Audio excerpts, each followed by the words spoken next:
হঠাৎ করে কাউকে যদি কারেন্টে শক করে তৎক্ষণাৎ তার জীবন বাঁচাতে কি করবেন?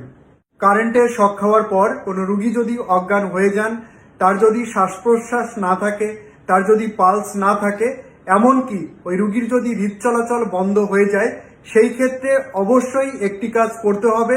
এবং ওই একটি কাজ করতে আপনি যদি 5 মিনিটের থেকেও বেশি সময় নেন, সেই ক্ষেত্রে ওই রুগীকে বাঁচানো সম্ভব নাও হতে পারে।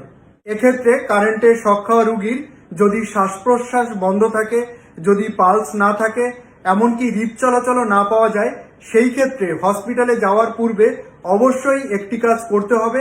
সেটা হচ্ছে সিপিআর অর্থাৎ কার্ডিও পালমোনারি রিসাসিটেশন দিতে হবে। সিপিআর দেওয়ার নিয়ম হচ্ছে বুকের একদম মাঝখান বরাবর একটা হাতের উপর একটা হাত এরকম ভাবে ইন্টারলক করে এরকম ভাবে চাপ দিতে হবে যেন বুকের হাড় 2 ইঞ্চি পরিমাণ ভিতরে ডেবে যায়।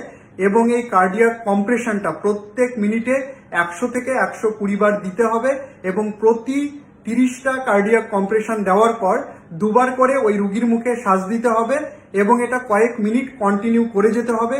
এরপর যদি দেখেন রুগীর শ্বাস প্রশ্বাস ফিরে এসছে, পালস পাওয়া যাচ্ছে বা হৃদ চলাচল বুঝতে পারছেন, তাহলে যত তাড়াতাড়ি সম্ভব ওই রুগীকে নিকটবর্তী যে কোনো স্বাস্থ্যকেন্দ্র বা হসপিটালে নিয়ে যাবেন।